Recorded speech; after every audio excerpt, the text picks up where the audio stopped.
What is up, fellow nerds, and welcome back to the Dapper Snapper Gaming channel, and welcome back to Competitive Decks. Now, Competitive Decks is our series where we talk about how to use Pokemon in competitive singles, except today we're also going to be talking about VGC because we had so many requests for VGC. So like I've said in previous videos, all you have to do is let me know in the comments down below if you would like to see something in VGC, and I am more than happy to cover it.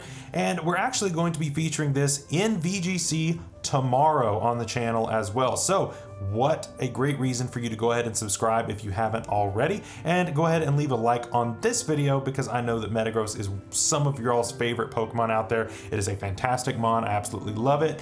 And so yeah, it's a great time to subscribe if you want to see it go absolutely nuts tomorrow.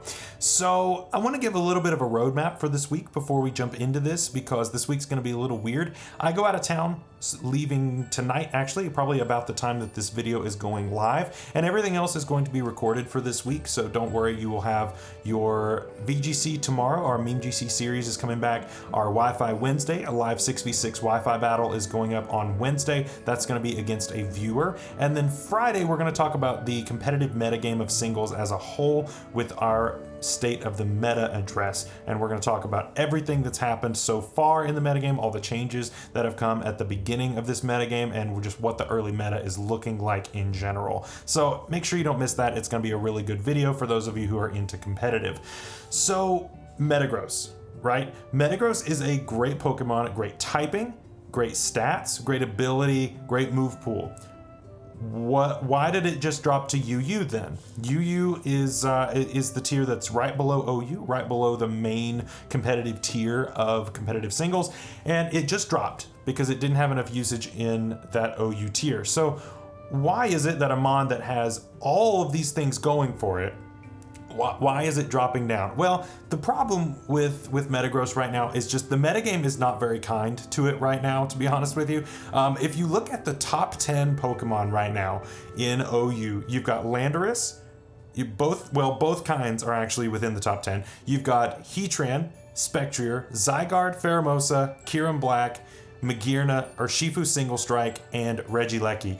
You beat like 2 of those and sometimes Pheromosa.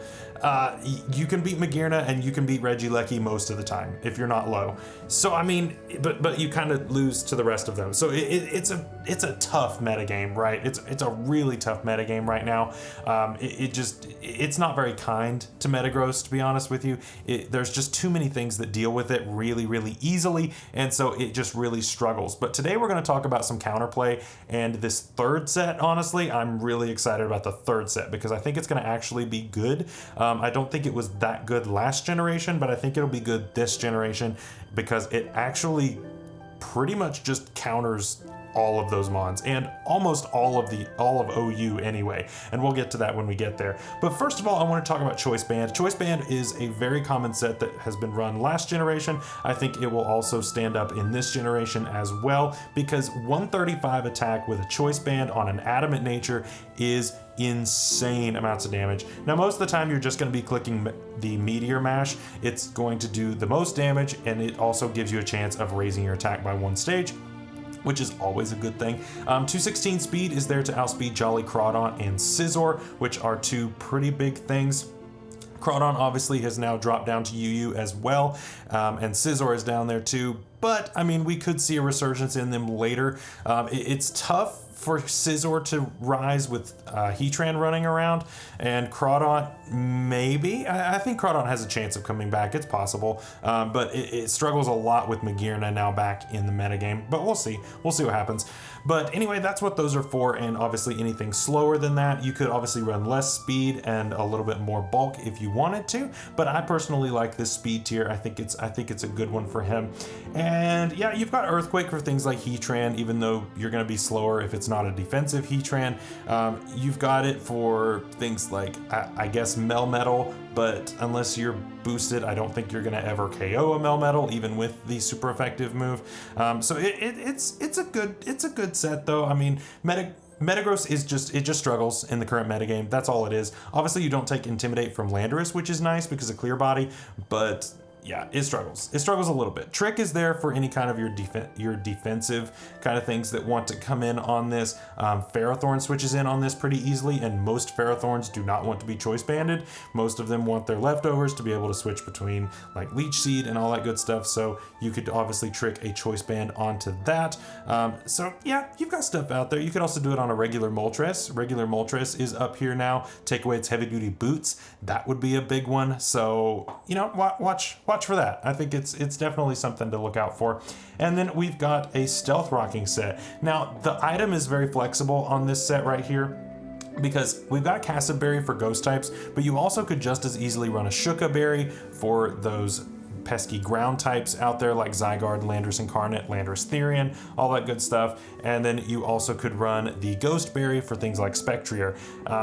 Or you could run the Dark Berry for Urshifu. I mean, there's options here, and I mean, it just depends on what your team needs this to be able to take a hit from and KO back. You also could consider running Ice Punch over Bullet Punch on this for that Landorus and Zygarde combination. But personally, I like Bullet Punch to be able to pick up those KOs. This is more of a defensive option, I guess. And honestly, you could run a little bit less speed and more bulk on this and get away with it just fine, because that'll allow you to take some hits a little bit better. So yeah, I think it's a decent set as far as a rocker, but I really don't think that that's where Metagross is going to shine. I think it's right here. This set right here is the one that I'm excited about, is Weakness Policy with Agility. So we've got this actually EV'd. You'll notice that this, I'm pretty sure this is the only one that's Jolly. Yeah, this is the only one that's Jolly. The reason we're running Jolly on this is because this outspeeds Adamant Blaziken, okay? So Blaziken is obviously a big threat in the metagame right now, and it has speed boost. But if you click Agility on the switch in, and so let's say your opponent Volt switches out of a Regieleki, which isn't gonna kill you at all, and goes into a Blaziken as you click Agility, you are going to outspeed that Blaziken every time, and it has to get to +3 before it can outspeed you.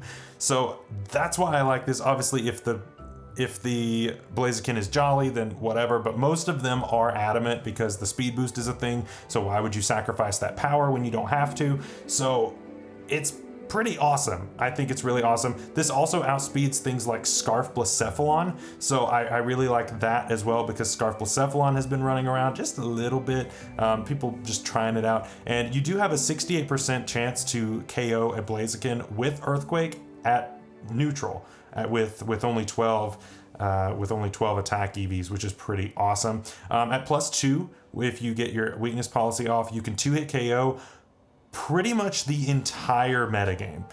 You can OHKO a lot of things. Obviously, we have Ice Punch on here for the Landos. We have Earthquake on here for Heatran. Meteor Mash and Earthquake do a lot to Spectrier. They kill Magearna. They deal with Kieran Black. It's pretty insane. So the big things that you really have to worry about are Urshifu with Sucker Punch, obviously. Ferrothorn, Swampert, Pelipper, Corviknight, regular Moltres. Those are your biggest threats, right? Those are the things you cannot 2-hit KO.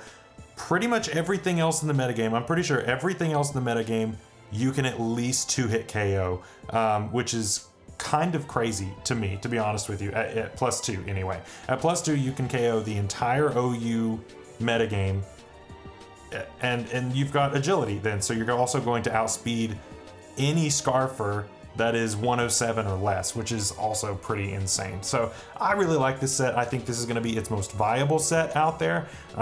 But you also have this option of Assault Vest. Now, Assault Vest is not a new item to run on Metagross. This isn't some like groundbreaking thing, but this EV spread specifically, I think, is pretty nice. We've got max HP and 72 special defense. This is so you can live a Specs Shadow Ball from a Spectrier after Stealth Rocks. So I think that's kind of an important calc, to be honest with you. And obviously, you know, Bullet Punch would be nice here as well. so you can just pick up that last little bit of HP to finish anything off that you need to. But I think that that's a really important calc. This also takes you to a 50-50 to live in Earth power from Landorus Incarnate, so that's also a big calc to know. Obviously big threats here with that, and we've got Ice Punch to retaliate back. Obviously those are going to OHKO that mon. So yeah, I don't think that Assault Vest is that bad, obviously, and then you're going to be taking hits a lot better from Heatran as well. It's a 3-hit KO off a Lava Plume from a specially defensive Heatran. If it's an offensive Heatran with Eruption, you're never going to live that if it specs. So it doesn't matter how much investment you put in that, you're going to go down either way. But I wanted to talk about that. I think that those are some pretty interesting calcs. Obviously, you'll have to adjust those if you're playing at level 50, because you do take more damage at level 50 than you do at level 100. So these work at level 100. You'd have to give it a little bit more special defense if you're playing at level 50. So just fair warning, if you play at level 50 and then you die to that, that's why you do have to adjust it a little bit. But yeah, so that is it for the singles sets. And so we've also got some VGC to show off here.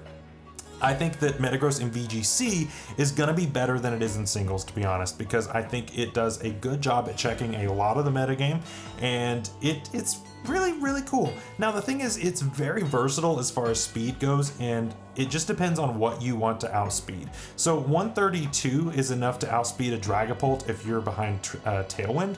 So that's why I have this. If you're at 44, you outspeed no speed Bulu. At 84, you outspeed no speed Gudra. And at 124, you outspeed no speed Tapu Fini. So a lot of Tapu Finis, though, are running a little bit more offensive right now because it's almost impossible to take that thing out when it's Dynamax, including if you are at Metagross, you do almost no damage with the Max Lightning. It's kind of insane how bulky that thing is, and yet how hard it also hits. So that is definitely something to watch out for. But I really like this mon. I like 4 attacks on it. I really don't have a great place to fit Protect on any Metagross set. I really feel like it struggles from 4 move syndrome. It really needs a 5th move in Protect, but I think that it's okay. I think it's all right.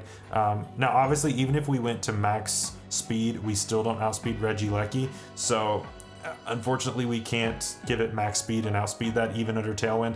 Now, tomorrow's video, we're going to be running 196 and Jolly. That's for a very specific reason, and you'll see what that reason is tomorrow. So another reason to just go ahead and subscribe if you haven't already. We do all kinds of awesome videos on the channel, so you don't want to miss out. It's going to be awesome. It's going to be really awesome. Next, you can run an Assault Vest set, and so we are running this with all kinds of EVs all over the place because, you know, that's just VGC for you. And what this does is, this is a very interesting calc that I ran. This allows you to live a Specs Tapu Koko Thunderbolt in terrain, as well as a Thunderbolt from a Regieleki in terrain without a boosting item. So assuming that it's like Focus Sash, right? Which is kind of insane. You live that when you're not Dynamaxed. That is not a Dynamax calc. That is when you are in your regular form. You can live that and fire back a Stomping Tantrum. Obviously, Earthquake would be much better in that scenario, but it's kind of insane, right? That you can live those super powerful hits that are very common right now. A lot of people are running double electric, and it does a ton of work, but that is kind of an important calc that I think is kind of underrated, that this thing can actually live that and fire back with Stomping Tantrum. Earthquake is perfectly viable on this kind of a set when that is your ideal check to it.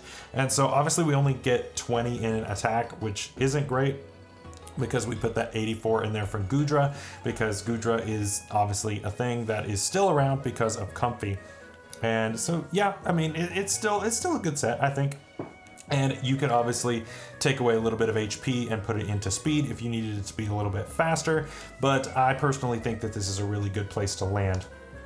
Now, I want to talk about this briefly because I don't think that this is going to be anything that like anybody runs. But if you're wanting to really meme, you could run a special set, because this thing now gets Steel Beam and Expanding Force, which I think is kind of interesting, to be honest with you. And it also gets Steel Roller, which is kind of a big deal to me anyway, because terrain is so popular right now. You know, you're gonna have all of these mods that were banned before coming back, and there's going to be terrain everywhere, and that's how you just get rid of the terrain. So it's definitely something to consider on something like this. If you wanted to run it over Bullet Punch or Ice Punch, you could run Steel Roller and that gets rid of the terrain, or you could just get rid of your own terrain and have a super powerful steel type move. So definitely something to consider. In singles, I don't think it's that optimal, but in doubles, I think that it's definitely applicable. So definitely an option to think about here. And so yeah, we've got Expanding Force and Steel Beam. Again, I don't think that it's going to be that great. I don't think it's that powerful. I think you have much more viable options to use these moves specifically. So I don't think I would run it on a Metagross, but you know, it's out there if you want to really meme. And then finally, we've got Iron Defense Body Press. Iron Defense Body Press, I think, is actually going to be kind of viable because it's going to take the role of the Ferrothorn, right? So run it on like a rain team and you just sit there and Iron Defense forever. You know, it's got more balanced defenses as far as that goes. It's got better defenses on both sides rather than just one or the other. And it's nice, right? It's a pretty cool mod. It's not 4 times weak to anything as far as I know. It only has 2 times weaknesses, so you know, and then rain basically removes the fire type weakness, so that's awesome as well. So you can just click Iron Defense and kind of live forever, and it's kind of nuts. It's nuts. At +2, you can OHKO a stack Attacka with max HP with no defense investment on you. That's kind of a nutty calc to me, and that is not something that I expected because Stack Attacka has 211 base defense, so I did not expect to be able to OHKO with that, but at +2, you can OHKO it if it's not Dynamaxed, +4, you can OHKO it if it is, so it's kind of crazy. It's kind of crazy, the power coming off a 130 defense, but obviously it has a 211 base defense, which is absolutely nuts. But yeah, so that's something I wanted to talk about as well, and you could just sit there and kind of stall your opponents out for forever. This would be one where I could argue to put Protect on, you know, instead of Ice Punch, just have Body Press and Meteor Mash. I think that's perfectly fine, but you know, it's up to you. It's whatever your team needs. So yeah, that is going to be it for today's episode talking about Metagross. Let me know down in the comments below your favorite set that we talked about today. If there's a set that you think could be even more viable that I just didn't talk about today, any EV suggestions, anything like that, leave it in the comments down below. Let me know what you think. And then obviously just hit me up down there for future suggestions. I think it's going to be absolutely an awesome mon to try out. I think it's going to be a lot of fun. And so yeah, get out there, use Metagross. It's going to be a good time. So this week we've got Meme GC tomorrow featuring Metagross. We've got a Wi-Fi battle on Wednesday versus a viewer, and then Friday we're going to talk about the metagame as a whole in our State of the Meta address. So hope you're excited for that. Make sure to go ahead and subscribe so you don't miss any of it, and I guess we'll see you in tomorrow's video. Bye-bye.